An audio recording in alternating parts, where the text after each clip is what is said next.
Hi everybody, Patrick here from Engineering Shock Electronics, engineeringshock.com. Today we're going to go through the steps on getting your Pico connected to your computer through the Thonny app. We're going to go step by step. This video is made for the current Kickstarter campaign that I have going on for the Sleep Keeper and Portable Pico Pal. This is just a really basic getting started video. So if you have pledged towards the campaign, this next step we won't have to worry about because the Pico Pal will come with the Pico that has two 20-pin headers soldered to it already. But I'm going to show you just from scratch, in case you have your own Pico handy, how to get it started with it with your computer. We won't be doing any programming, but we're going to connect to it. We're going to basically make it compatible with our computer. So first things first, let's get some headers. Now what you want to do is you want to make sure that the small pins of the headers face up and that the long face down. And what you want to do is solder one by one. What I like to do is use my nail to hold it in place, and I'll add a dab of solder to either one of the end pins or one of the middle pins, and then I'll do the same to the other side so that it's able to stand up on its own, and then I'll finish soldering all of the pins.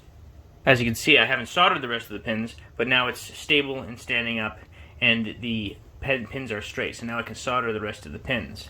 So now that we have our pins connected, we can throw it onto a breadboard, but we're not going to do that right now. We're just going to connect to it to our computer, and we're going to get started from there. By the way, if you haven't checked out the Kickstarter campaign for the Portable Pico Pal, which is an expansion board for the Raspberry Pico, it can be found below at the link can. So this book right here, while you don't have to get it, there's plenty of resources on the internet. This is a decent investment. It doesn't cost much. It can be found at any electronic store that supplies Raspberry Picos. I think non-paper copies can also be found on the internet, and it really just helps you to get started. It gives you all the information you need and then some to get started. It's not the be-all and end-all. It's not a massive reference guide, but it's a really good inexpensive book to have when you're first getting started with the Raspberry Pico, and I highly recommend it. So let's connect it to our computer. So before we install Micropython onto our Raspberry Pico, you're going to want to go to thonny.org, thonny.org, and you can install Thonny using the upper right window here. You have Windows, Mac, and Linux options. So once you've downloaded it, that's what we'll be using to program our Raspberry Picos with Micropython. So I've gone to my Start menu, typed in Control Panel, and brought up the Control Panel and clicked on View Devices and Printers. This is what I see.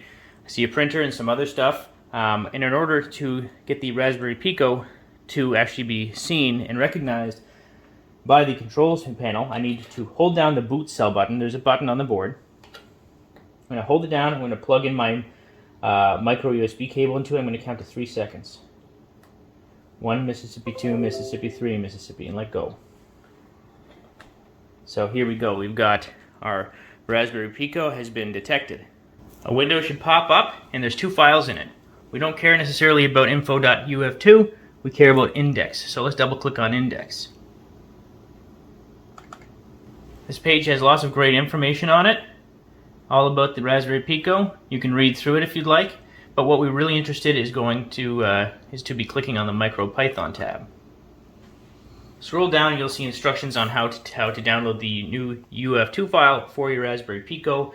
Press the download UF2 file button and it will download. Next, we're going to want to go to our downloads section, our downloads folder. There you have it. That's the file. So I'm going to copy it directly from here.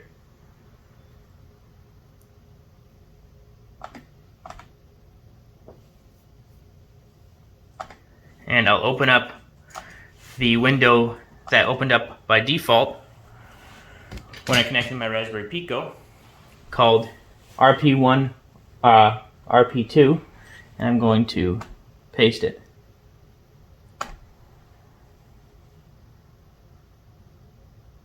You might have noticed that the RP1 and RP2 window closed itself.